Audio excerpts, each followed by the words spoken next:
Selamat pagi warga Indonesia, jumpa lagi ya bersama gue Ilham ya. Gue dosen Fakultas Hukum Unis Pancasila. Ya masih pada konten yang sama lah, membahas tentang apartemen, tentang rumah susun, tentang pembentukan P3SRS, tentang pengelolaan rumah susun. Ya seperti gue sampaikan biasanya ya, bahwa vlog ini memang dikhususkan untuk membahas tentang apartemen dan rumah susun ya. Sudah banyak materi-materi yang gue bahas tentang rumah susun. Ya sebagai bentuk diskusi dengan kawan-kawan gua, dengan lingkaran diskusi rumah susun ya yang berada di beberapa kota, agar mempermudahkan untuk membangun komunikasi dan diskusi dan edukasi.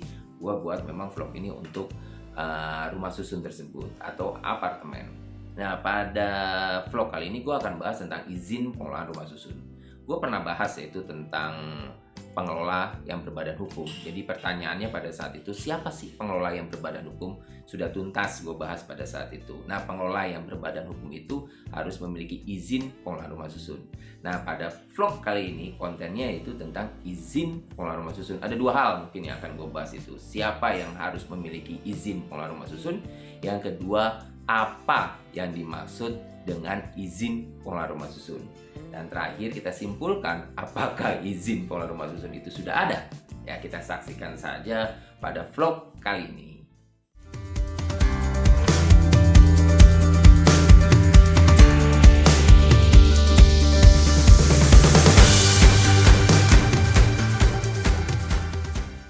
Siapa sih yang harus memiliki izin pengelolaan rumah susun? Nah, untuk memahami siapa yang harus memiliki izin pengelolaan rumah susun, kita harus pahami dulu kegiatan pengelolaan rumah susun itu ada pada dua masa, yaitu masa transisi dan masa setelah berakhirnya masa transisi. Pada masa transisi, yaitu pengelolaannya itu menjadi tanggung jawab pelaku pembangunan. Sedangkan masa berakhirnya masa transisi atau lebih tepatnya disebut dengan masa terbentuknya P3SRS, maka tanggung jawab yang berkaitan dengan kegiatan pengelolaan tersebut menjadi tanggung jawab daripada P3SRS. Maka kita harus lihat dulu nih ya, ada pada masa apa. Kita lihat dulu yang pertama. Yang pertama itu pada masa transisi. Pada masa transisi di dalam Undang-Undang 20 2011 dinyatakan bahwa pelaku pembangunan bertanggung jawab terhadap kegiatan pengelolaan. Nah, ketika dia melaksanakan tanggung jawab terhadap kegiatan pengelolaan tersebut, dia dapat bekerja sama dengan orang perorangan atau bekerja sama dengan pengelola lebih tepatnya. Dia dapat bekerja sama dengan pengelola lebih tepatnya. Artinya yang memiliki izin pengelola rumah susun adalah pelaku pembangunan ketika dia ingin mengelola sendiri. Atau ketika dia tidak memiliki izin pengelola rumah susun, maka dia dapat bekerja sama, frasanya dapat bekerja sama dengan pengelola. Nah, pengelola tersebutlah yang memiliki izin pengelolaan rumah susun. Artinya pelaku pembangunan, saya ulangi, kalau ingin mengelola sendiri dia harus memiliki izin pengelolaan rumah susun. Atau ketika dia tidak ingin mengelola sendiri, dia tidak memiliki izin, maka dia dapat bekerja sama dengan pengelola. Nah, pengelola itulah yang harus berbadan hukum. Itu pada masa transisi. Setelah berakhirnya masa transisi atau setelah terbentuknya P3SRS dalam undang-undang ya, sama dinyatakan juga di pasal 75, yaitu ayat 4 dinyatakan bahwa P3SRS itu dapat membentuk atau menunjuk pengelola. Yang kemudian yang saya jelaskan ya, yang kita tafsirkan di sana berdasarkan putusan MK juga ada 3 kemungkinan. P3SRS mengelola sendiri, pelaku atau dia menunjuk, atau dia membentuk pengelola. Nah, siapa yang harus memiliki izin? Ketiga-tiganya harus memiliki izin. Jadi ketika P3SRS ingin mengelola sendiri, dia harus memiliki izin pengelola rumah susun. Ketika P3SRS menunjuk pengelola, maka pengelola yang ditunjuk pun harus memiliki izin pengelola rumah susun. Ketika dia membentuk pengelola yang dibentuk pun harus memiliki izin pengelola rumah susun.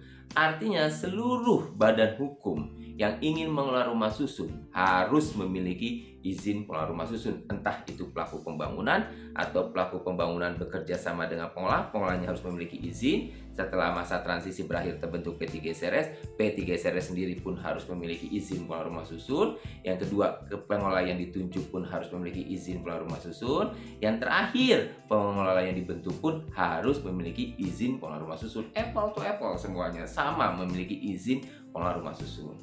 Itu substansi yang pertama ya. Substansi yang kedua, apa sih yang dimaksud dengan izin pengelola rumah susun?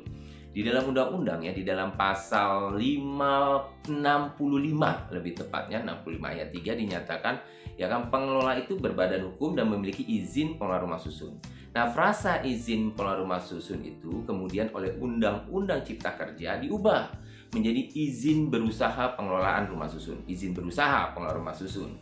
Ya, izin berusaha pengelolaan rumah susun itu tidak didefinisikan di dalam Undang-Undang Cipta Kerja maupun di dalam Undang-Undang 20 2011. Tapi ketika kita lihat di dalam PP 13 khususnya di pasal 85 dirumuskan di sana satu bab sendiri tentang izin pengelolaan rumah susun. Kalau kita perhatikan substansinya di dalam PP tersebut ada beberapa hal. Yang pertama, dia harus diterbitkan oleh pemerintahan daerah. Artinya kewenangannya ada pemerintahan daerah yang menerbitkan. Yang kedua, ada syaratnya untuk menerbitkan. Ada dua komponen syarat yang harus dipenuhkan. Yang pertama adalah kemampuan kompetensi manajerial pengelolaan rumah susun. Jadi harus mempunyai kompetensi manajerial pengelolaan rumah susun. Jadi badan hukum itu harus mempunyai kompetensi manajerial pengelola rumah susun. Yang kedua, dia harus memiliki tenaga ahli ya yang berkaitan dengan bangunan gedung. Di dalam PP 13 itu dicantumkan bahwa ada 4 ya tenaga ahlinya. Yang pertama adalah arsitektur, yang kedua adalah mekanikal, yang ketiga adalah elektrikal, yang terakhir adalah plumbing. Artinya ada 2 tuh syarat agar keluarnya izin pengelola rumah susun. Yang pertama yaitu kemampuan manajerial, yang kedua adalah kompetensi daripada tenaga ahli yang dia miliki. Ya tentu tersertifikasi dari 4 hal tersebut ya kompetensi yang dimiliki tersebut. Nah, pertanyaan yang terakhir, apakah izin pengelola rumah susun tersebut sudah ada ya gitu ya. Ini pertanyaannya menggelitik aja ya. Walaupun secara normatif sudah ada di Undang-Undang 20 yang kemudian diubah dengan Undang-Undang Cipta Kerja yang kemudian dijelaskan dengan PP 13, sayangnya ya kan NSPK-nya, norma standar prosedur kriterianya, bagaimana prosedur penerbitannya daripada izin tersebut belum pernah ada.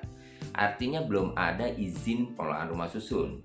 Maka dapat dipastikan dan diyakini dan pasti diamini oleh semua orang bahwa ketika pelaku pembangunan itu mengelola belum ada izin pengelola rumah susun.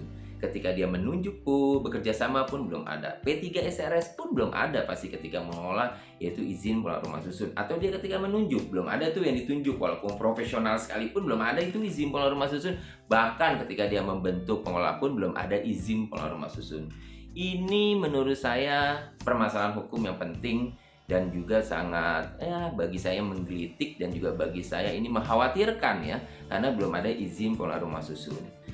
Mungkin pemerintah, khusus pemerintah pusat bisa menerbitkan NSPK-nya dan kemudian pemerintahan daerah dapat mengaplikasikan penerbitan izin pengelola rumah susun itu agar pengelola rumah susun menjadi clear ya, agar pengelola rumah susun menjadi sesuai standar prosedur yang ditentukan dalam peraturan perundang-undangan, tidak serta-merta setiap orang dapat mengelola rumah susun. Itu saja dari saya yang bisa saya sampaikan.